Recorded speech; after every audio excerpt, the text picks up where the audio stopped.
Taiwan underwater by 2050? That sounds like a doomsday movie, doesn't it? That's right, but it could be a reality if we don't reduce our carbon emissions. I'm Natalie So. And I'm Andrew Ryan. Let's check out the stories on our radar. Health experts revealed findings from COVID-19 antibody tests on over 4,800 Taiwanese people. These include health and medical professionals and people who came into contact with confirmed cases or were in quarantine. The tests found that the infection rate for that group of people was very low, at only 8.3 people in 10,000. They also found that 18 COVID-19 patients had antibodies that lasted over 100 days, which will be helpful in developing a vaccine. Taiwanese biotech firm Adimune Corp has gotten the go-ahead to begin human trials for a COVID-19 vaccine that it has developed. While this is the first Taiwanese firm to get approval for human trials, other Taiwanese companies are not far behind. Taiwan is gearing up to receive its latest delegation from abroad, this time from the Czech Republic. The 90-member delegation will include the president of the Czech Senate and the mayor of Prague. The latest addition to the Taipei Zoo's panda family is growing quickly. She can now turn over on her own. The jury is still out on what her official name will be, but results from a public poll are expected on August 30th. And under the radar, attendees at the Taidong Balloon Festival on Saturday got a little shock when they saw one of the balloons make what appeared to be an emergency landing on a nearby riverbed. However, the pilot and local officials say that the landing was normal, and the unusual spot was chosen to avoid power lines and a flight-restricted area. The 10th annual Taidong International Balloon Festival will conclude with a light show and concert on August 30th. And now for our words of the week. Andrew, guess my word. What do you have? Fury. Future? Yes, that's right. Okay. So we'll be talking about how to prepare for the future. We want Taiwan to have a good future. There are some warning signs, and we'll be telling you more about that. Ooh, okay. You ready for mine? Mm-hmm. Tomorrow? Torrential? Rains. Torrential rains. Now, as you might guess by the opening of our show, we're going to be talking about rising sea water. And today, it just so happens that we have torrential rains. So it kind of all wraps up together, doesn't it? It does. Let's put these on the shelf.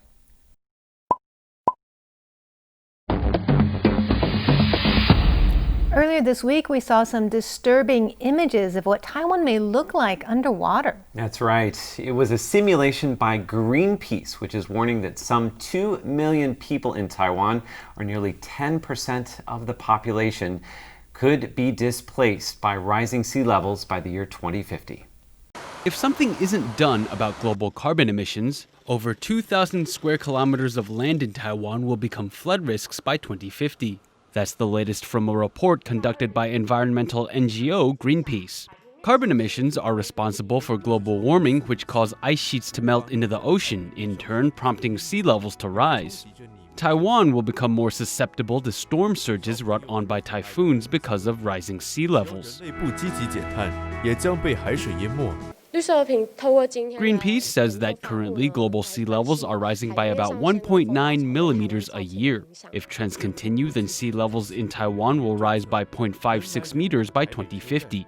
Under that circumstance, sea levels may rise by as much as 1.62 meters during storm surges. This would negatively impact densely populated areas. The rise in sea levels poses a safety threat to people living in all 6 of Taiwan's major municipalities. 750,000 inhabitants in New Taipei City alone would be affected. Greenpeace is calling on all local governments to evaluate how climate change will affect their areas and make adjustments as needed. It says that climate change is already a huge threat and immediate response is necessary. Joining us with more details is Catherine Wei. Hey, Catherine. Hi. Now, you looked at some of the specific places that could be affected by rising sea levels, and some of those places were in southern Taiwan. We saw some historical sites in Tainan on the list, also an arts center in Kaohsiung, but some of the places were also right here in our backyard. Yes, and it may be hard to believe, but the presidential office and the Songsan International Airport might be underwater in 30 years' time. Well, that's hard to imagine. So what is Greenpeace saying about how Taiwan is dealing with this problem? Greenpeace is saying Taiwan's not doing that great of a job, and it's not just Greenpeace who's saying this. Taiwan has been ranked at the bottom in a few climate change rankings, including the Climate Change Performance Index, which uses data from the UN. We ranked third to last in 2019. But the government says that these organizations are using old or incorrect data. Taiwan hasn't been able to correct them because it is not a member of major global organizations like the UN. So that means that Taiwan is also not part of the international climate change discussion, and it's also not getting any international funding for green energy projects. What about Taiwan's energy profile? So Taiwan is working to phase out nuclear power, which means we rely more heavily on coal, which causes more greenhouse gases. But Taiwan is creating more solar energy. In fact, in the summer months of the past 3 years, it's generated more energy than 2 of the country's nuclear power plants put together. Wow. Environmental groups also have some other suggestions. They say Taiwan cities should completely switch to electric public transportation and impose an energy tax or carbon emission tax, making those who pollute pay the price. So what do you think about all this, Kat? I think it's reasonable. I think people who are wrecking the earth should pay for it. So they should make more people pay for it, more companies, right? That's true. Well, this is an issue, of course, that affects the whole world, not just Taiwan. And also the whole world can have an impact on, cutting down on carbon emissions. Right. So, well, thank you for that. And that's this week's Taiwan Explained. Our brain game this week is 3 picks. And Taiwan just celebrated Chinese Valentine's Day, but humans aren't the only ones who have been in the mood for love this week. We have video footage of animals courting each other. We'll be seeing that in just a moment. But first, let's take a look at some pictures of 3 animals in Taiwan. And I want you guys to tell me about their mating habits. Oh my goodness. Oh. This should be fun, right? Oh, Yeah. man. Okay. Sounds like fun for the viewer. So let's first take a look at this animal. This is a little frog. He's called the Miantian tree frog. He's native to Taiwan. He's only 2 to 4 centimeters big, and he made the cover of the Journal of Zoology, as we see here, because he found a clever way to amplify his mating call, so more female frogs could hear him and be attracted to him. What did he do? I think that he took that big old bulge of a neck and he inflated it, and that made it louder. It's like a Inflated tuba. his neck.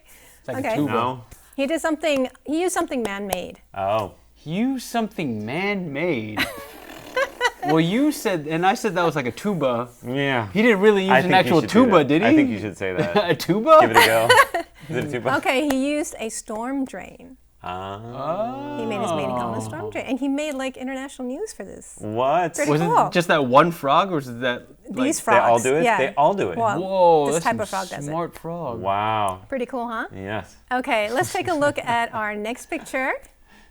Now, this is our most recognizable bear, animal native to Taiwan, the Formosan black bear. He's actually usually a loner. So you guys, guess how he usually finds a mate during mating season? I'm going to say OK Cupid. What does that mean?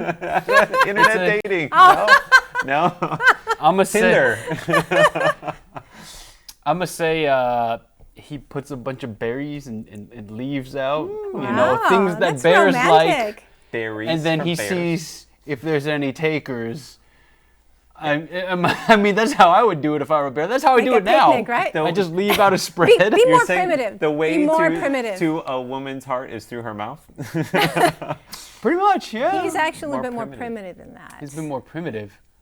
Primitive. He goes on a jog.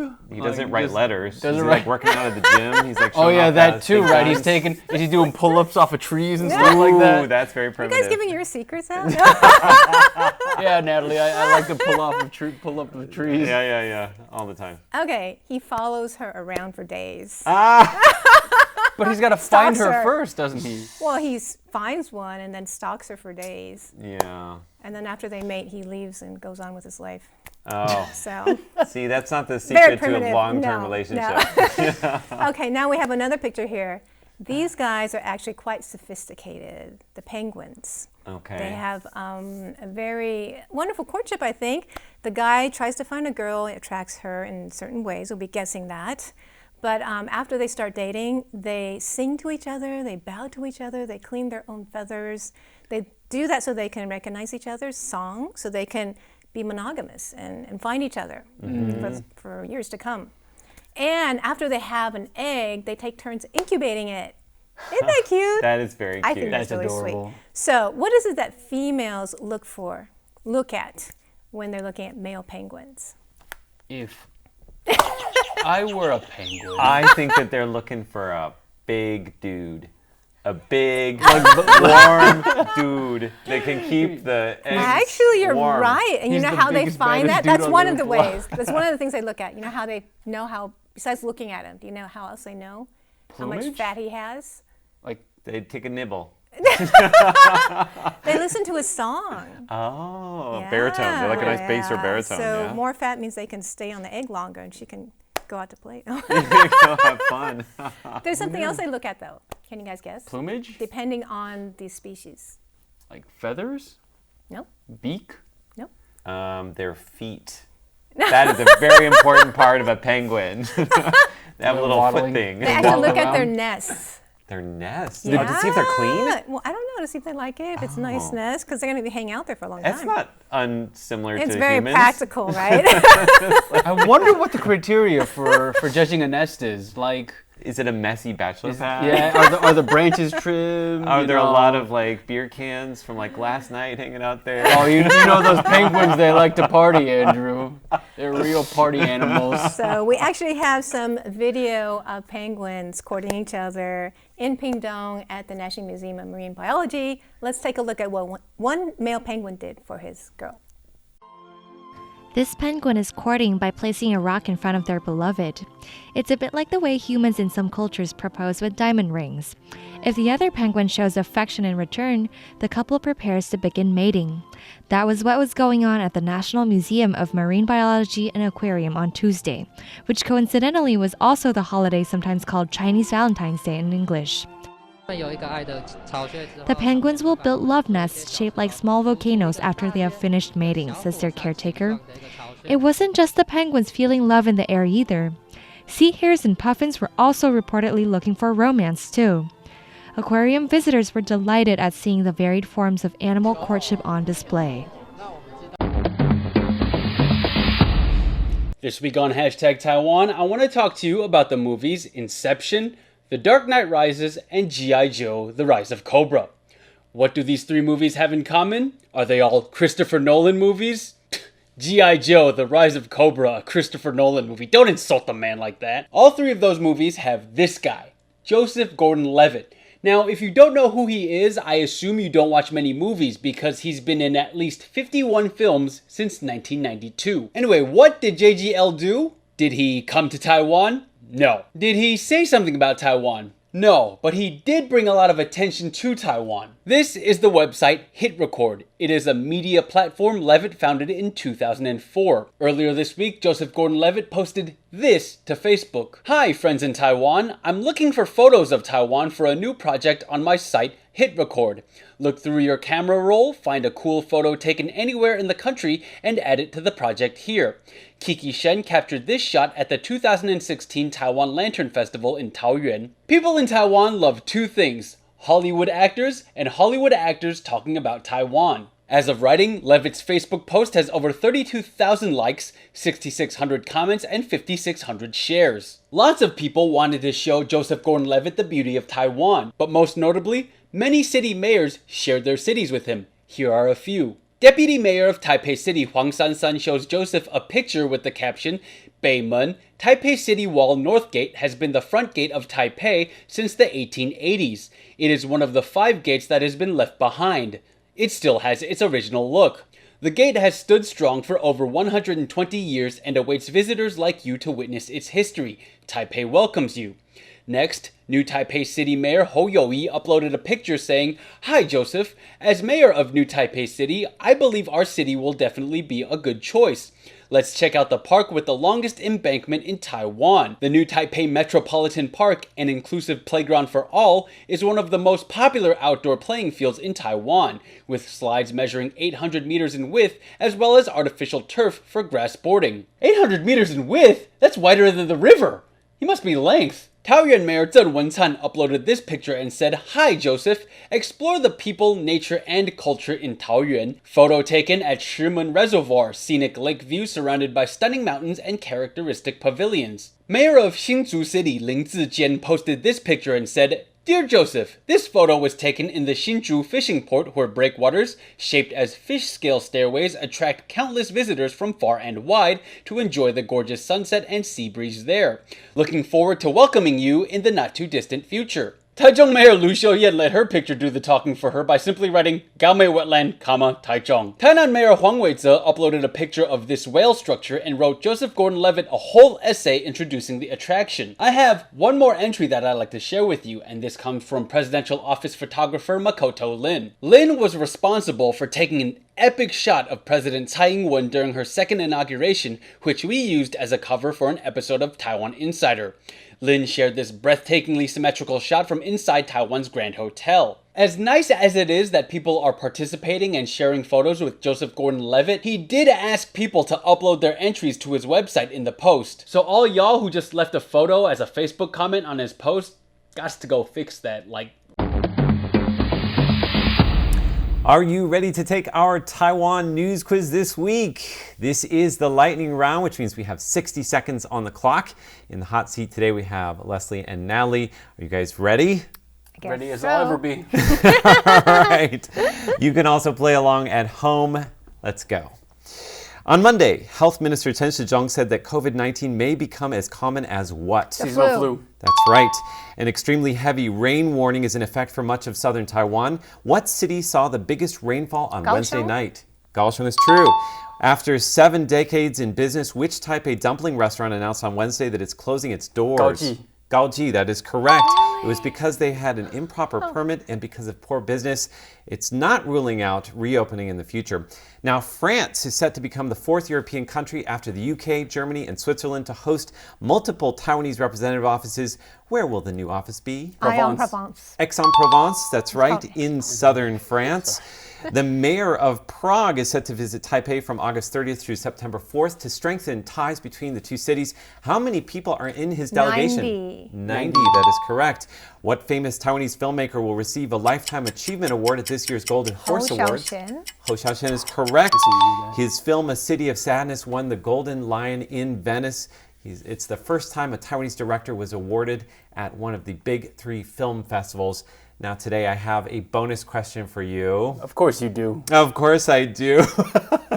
So this week, Michelin honored Taiwanese restaurants with stars this week. And for the 3rd year in a row, Le Palais is still the only 3-star restaurant in Taiwan. What kind of food do they serve? Cantonese. What? Cantonese. That is correct.